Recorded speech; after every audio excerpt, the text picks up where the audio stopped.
Assalamualaikum warahmatullahi wabarakatuh. Selamat pagi ya saudara-saudara sekalian. Kita lanjutkan bab berikutnya setelah kita bergulat dengan bilangan kompleks. Kemudian kita juga bergulat dengan polinomial yang sangat lumayan susah ya.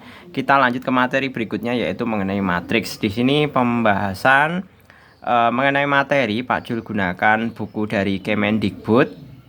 Kemudian kalau misalkan saudara-saudara untuk mencari soal-soal yang tingkat level kesulitannya lebih tinggi dan jumlahnya yang lebih banyak atau soal-soal yang isinya soal-soal saja, silahkan saudara-saudara bisa cari di bagian sesi video yang pakai buku Erlangga. Itu latihannya juga banyak ya. Sekiranya masih kurang bisa dinikmati untuk konten yang harus berlangganan gitu. Kita langsung saja masuk ke subbab yang pertama yaitu bagaimana menemukan konsep matriks. Jadi matriks ya secara umum adalah kumpulan dari bilangan yang ditulis atau disusun dalam urutan baris dan kolom yang masing-masing batas sebelah kiri dan batas sebelah kanannya diberi tanda kurung, boleh kurung, boleh siku, boleh garis dua. Jadi boleh seperti ini, boleh kurungnya seperti ini, sikunya seperti ini, atau tanda garis duanya seperti ini. Nah, susunan baris dan kolomnya seperti apa? Susunan baris dan kolomnya seperti ini. Jadi kalau misalkan ada sebuah bilangan dalam bentuk tabel, kita juga bisa menulis dalam bentuk matriks ya. Jadi kalau misalkan tabel absensi peserta didik kelas berapa ini? 11 dengan rentang waktu 1 semester. Nah, di sini kan dituliskan mengenai yang kolom itu menunjukkan nama pesertanya, kemudian kolom maksudnya dari atas ke bawah ya. Kemudian yang baris itu menunjukkan kriteria absensinya. Jadi kalau baris itu dari kiri ke kanan, itu kriteria absensinya. Kriterianya dia bisa izin, bisa sakit, ataupun tanpa keterangan atau alpa. Nah, di sini kalau sudah kita susun dalam bentuk tabel, kita mudah untuk membentuk matriksnya. Tinggal kita tulis unsur-unsur bilangannya. Bilangannya adalah 2, 3, 1 untuk kolom pertama, 2, 3, 1. Kolom kedua 1, 1, 1, 2, 1, 1, 2. Kolom ketiga 0, 1, 1. Nah, seperti ini. Ini untuk yang kolom. Kalau misalkan kita mau menulis berdasarkan baris, mudah saja. Baris pertama 2, 1, 0, 2, 1, 0. Baris kedua 3, 1, 1. Baris ketiga 1, 2, 1. Nah, ini sama seperti itu. Nah, gitu ya. Jadi kita sudah mengetahui mengenai konsep matriks. Coba kita kita perkenalkan istilah mengenai ordo. Nah, ordo itu maksudnya apa? Ordo itu adalah ukuran matriks yang nantinya ukuran ya atau size kalau bahasa Inggrisnya itu nanti dituliskan dalam bentuk perkalian baris kali kolom. Diingat-ingat, ukuran matriks itu ditulis dalam bentuk baris kali kolom. Barisnya berapa dikalikan kolomnya berapa. Nah, contohnya saja. Yang di sini ya, ini adalah matriks barisnya berapa? Ada 2. Tulis saja 2 kali kolomnya berapa? 1, 2, 3. 2 kali 3. Kita juga bisa mengatakan bahwa matriks A berordo 2 kali 3. Seperti itu. Nah, mengenai unsur-unsurnya kita bisa tuliskan. Jadi kalau di sini ya, A11 maksudnya apa? Baris ke-1, unsur baris ke-1, kolom ke-1. A12 unsur baris ke-1, kolom ke-2. A22 unsur baris kedua, kolom ketiga. Jadi ngikuti alur boleh, aliran sungai juga boleh. ya. Jadi kalau ordo itu kan sama saja baris kali kolom. Jadi kalau misalkan ada A1, 2, berarti sama saja unsur baris ke-1 dan kolom ke-2. Diingat-ingat. Kuncinya ini baris kali kolom. Jadi angka pertama menunjukkan baris, angka kedua menunjukkan kolom. Ya. Begitu seterusnya. Nah, di sini ada sebuah latihan, ya. Di sini di tabel 3.4 data banyak hewan ternak. Nama, ada ayam, bebek, kambing, dan sapi. Andi, kemudian nama peternaknya ya, bisa Andi, Isogi, Nadifah, Raka. Nah, dari masing-masing peternak itu jadi tabel tersebut itu menunjukkan data peternak beserta dengan jumlah hewan yang diternakannya. Nah, sudah disusun dalam bentuk tabel, dalam bentuk baris maupun kolom. Nyatakan data tersebut dalam bentuk matriks. Nah, ini bukan soal ya. Ini hanya sebatas suruh menyalin saja. Data dalam bentuk matriks tinggal kita tulis ya. 6, 15, 5, 0. Isogi 9, 10, 2, 1.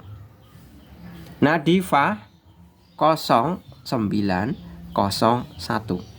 Raka 12, 6, 0, 2. Nah, selesai. Dari sini kita bisa menyimpulkan, buat kesimpulan juga bahwa untuk nilai unsur matriks yang kosong ini menunjukkan apa? Menunjukkan bahwa peternak tersebut tidak menternakkan hewan yang disebutkan di dalam kolom tersebut. Jadi kalau misalkan di sini kosong ya, berarti Andi itu tidak beternak sapi. Kemudian yang sebelah sini, Nadifah tidak berternak kambing. Nadifah juga tidak berternak ayam, karena dalam unsur barisnya itu memiliki nilai 0. Nah, itu sudah menjawab untuk yang A. Nah, sekarang kita yang B. Tentukan ordo matriksnya. Tadi ingat, ordo matriks adalah baris kali kolom. Barisnya berapa? 1, 2, 3, 4. Barisnya 4. Kolomnya berapa? 1, 2, 3, 4. Berarti ordonya adalah 4 kali 4. Ya. Berarti selesai. Nah, selanjutnya yang C. Tentukan elemen A23. A23. Baris kedua, kolom ketiga. Baris kedua itu ini. Ini ya baris kedua. Kolom ketiga tinggal dihitung. 1, 2, 3. Oh, unsurnya 2. Kemudian A13, baris 1, kolom ketiga. Baris 1 itu yang paling atas. Kolom ketiga itu adalah tinggal kita berhitung. 1, 2, 3. Berarti 5. Nah, selesai. Nah, kita masuk ke pemahaman konsep yang dalam bentuk soal cerita. Nah, kita bisa tulis di sini. Asupan gizi bagi atlet sangatlah penting. Asupan gizi diperlukan untuk penyediaan energi tubuh bagi seorang atlet melakukan berbagai aktivitas fisik, misalnya pada saat latihan, bertanding, dan pemulihan baik setelah latihan maupun bertanding. Berdasarkan interaktif.kompas.id, perkiraan kebutuhan minimal energi pada atlet renang putra pada usia 11-12 tahun untuk kebutuhan normal adalah 2000 kalori. Jika ditambah 1 jam latihan menjadi 2200 kalori dan 2500 kalori apabila ditambah 2 jam latihan. pada usia 13-14 tahun untuk kebutuhan normal dan seterusnya ya. Nah, kemudian kita sampai sini pertanyaannya, silahkan dibaca sendiri. Jawablah pertanyaan berikut. Sajikan data tersebut dalam bentuk tabel. Nah, sekarang pengklasifikasiannya kita ada masalah usia. Di sini ada usia 11-12 tahun, 13-14 tahun, kemudian ada 15 sampai dengan 18 tahun, juga 19 sampai dengan 25 tahun. Nah, jadi kita bisa membuat tabel terlebih dahulu ya. Jadi kalau misalkan kita untuk memudahkan, kita bentuk dalam tabel dulu. Yang pertama, untuk pembeda masing-masing baris kita bisa gunakan usia. Ya, usia. Di situ ada 11, 12, kemudian 13, 14, 15, 18, kemudian yang terakhir adalah 19, 25. Kemudian pembeda kolomnya kita bisa gunakan mengenai jumlah jam sesi latihannya. Yang pertama adalah latihan normal atau kebutuhan normal. Tuhan normal. Kemudian yang kolom kedua ditambah 1 jam latihan. Kolom ketiga ditambah 2 jam ya. Di sini 2 jam. 2 jam latihan. Sedemikian hingga kita tinggal langsung masuk penulisannya. Yang pertama, 11-12 itu normal 2000 ditambah 1 jam itu 2200 ditambah 2 jam itu 2500. Kemudian usia 13-14 itu normal 2200 ditambah 1 jam itu 2500. Kemudian 3000 kalau ditambah 2 jam. Usia 15 sampai dengan 18 tahun kebutuhan normalnya 2600 ditambah 1 jam 2900 ditambah 2 jam 3200. Usia 19 sampai dengan 25 tahun kebutuhan normalnya 2700 ditambah 1 jam 3000 ditambah 2 jam 3300. Nah, selesai bentuk tabelnya. Kalau kita diminta selanjutnya berikutnya untuk pertanyaan B, di situ tuliskanlah kelompok bilangan pada tabel tersebut ke dalam bentuk matriks dengan nama matriks A. Itu mudah saja, tinggal kita tulis ulang, cuman ditambah garis seperti ini. Siku boleh atau garis 2 juga boleh. Saya tulis unsurnya 2000, 2200, 2600, 2700. Untuk kolom pertama. Kolom kedua 2200, 2500, 2900, 3000. Kolom ketiga 2500, 3000, 3200, 3300. Nah, selesai. Tentukan banyak baris dan kolom pada matriks yang diperoleh pada soal B. Ini soal hiburan juga. Jumlah baris jelas 4 ya. Jumlah kolom 3. Ya, selesai. Kita lanjut untuk yang sebelah sini.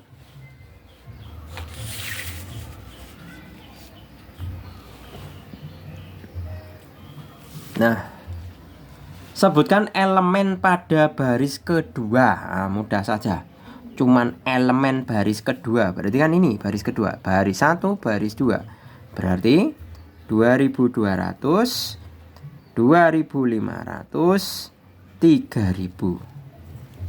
Itu adalah elemen baris kedua.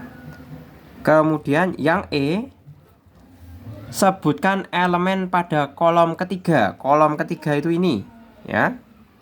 Berarti elemennya adalah atau unsurnya 2500, 3000, 3200, 3300. Selesai. F, sebutkan elemen A12. A12 baris 1 kolom kedua, baris 1 kolom kedua, 2200. 2200. Kemudian A23. A23 baris kedua kolom ketiga, baris kedua kolom ketiga, 3000.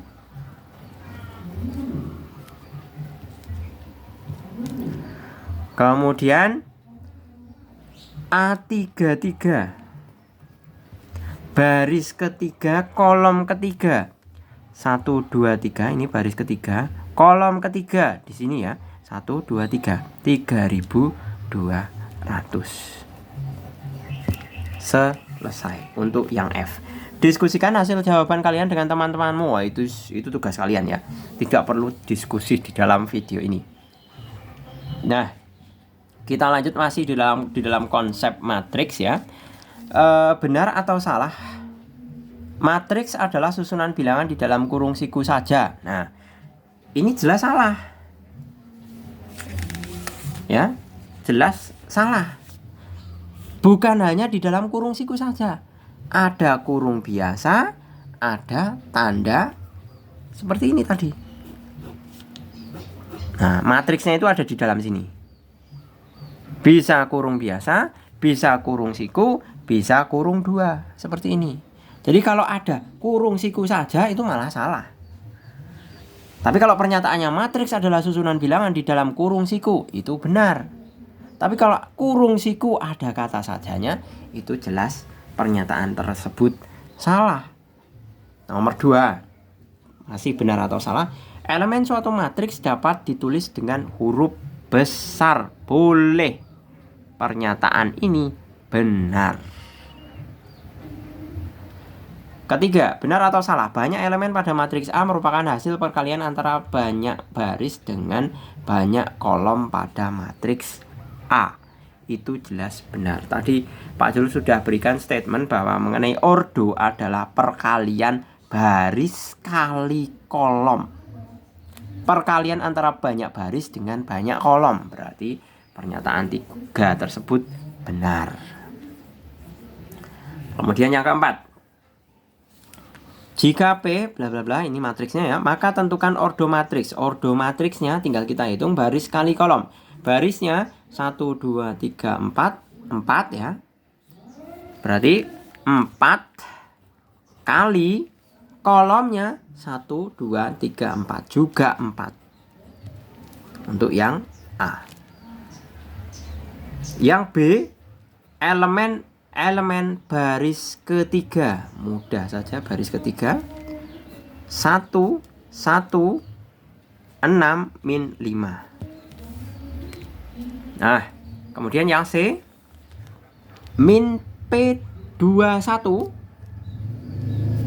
Min P21 berarti baris kedua kolom 1. Baris kedua kolom pertama berarti 7. Ditambah P33 baris ketiga kolom ketiga 6. Baris ketiga kolom ketiga, kolom 1 2 3. Nah, 6 ya. 6 dikurangi P24 baris kedua kolom keempat, itu adalah 4. Di situ masih ada pangkat 2. Berarti min 7 ditambah 2 pangkat 2, min 7 tambah 4 sama dengan min 3. Selesai. Ini nomor yang kelima ya. Kita lanjut untuk yang Oh, tadi nomor 4, sorry. Kita masuk ke yang kelima. Daging hewan, ayam, bebek, kambing merupakan sumber protein. Selain itu, daging hewan tersebut juga mengandung lemak dan menghasilkan kalori. Berdasarkan eatjoy.co.id, setiap 100 gram daging ayam mengandung bla bla bla bla. Nah, ini dengan ukuran yang sama ya, 100 gram baik daging ayam, bebek, kambing, dan sapi. Nah, kita bisa tuliskan dalam bentuk matriksnya ya, atau sajikan data tersebut dalam bentuk matriks. Nah, kalau matriks itu sebenarnya tidak perlu pakai tabel langsung ya. Kita bisa menuliskan dalam bentuk matriks langsung, tapi sebagai bantuan nanti di kiri maupun yang di atas kita tuliskan mengenai keterangannya. Jadi biar tidak rancu dalam meletakkan unsur-unsur matriksnya. Seperti apa? Coba dilihat. Nomor 5. Yang pertama adalah, nah, di situ ada ayam, daging ya, berarti keterangannya daging ayam, bebek, kambing, sapi.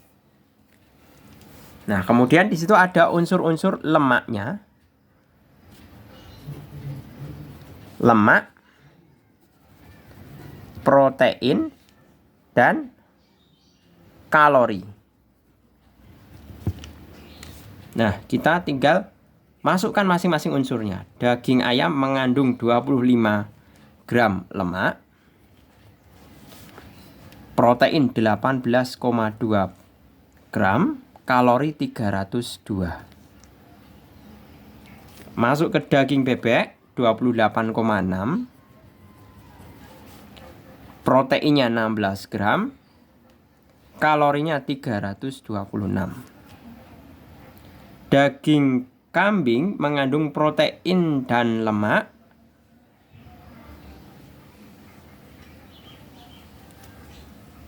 berapa ini?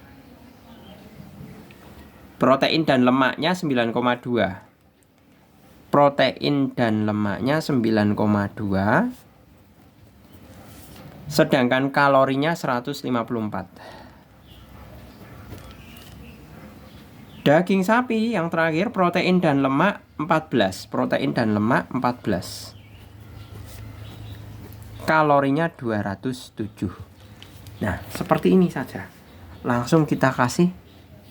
Nah, ini sudah menunjukkan matriks dari permasalahan soal cerita di sini. Jadi soal cerita yang sepanjang ini kita bisa tulis dalam bentuk rumusan matematika dalam bentuk matriks. Nah, cara bacanya itu gampang. Daging ayam itu mengandung 25 gram lemak, 18,2 protein, dan 302 kalori. Bebek 28,6 gram lemak, 16 protein, dan 326 kalori, dan seterusnya. Nah, begitu simpelnya matematika meringkas sebuah kalimat, ada berapa kalimat ini? Ya, ke dalam bentuk matriks. Oke, gitu saya rasa cukup ya untuk pemahaman tentang konsep matriks ini, baru pendahuluan ya, pemahaman konsep dasar. Nanti kita lanjutkan pada video berikutnya. Saya akhiri, terima kasih, selamat pagi. Assalamualaikum warahmatullahi wabarakatuh.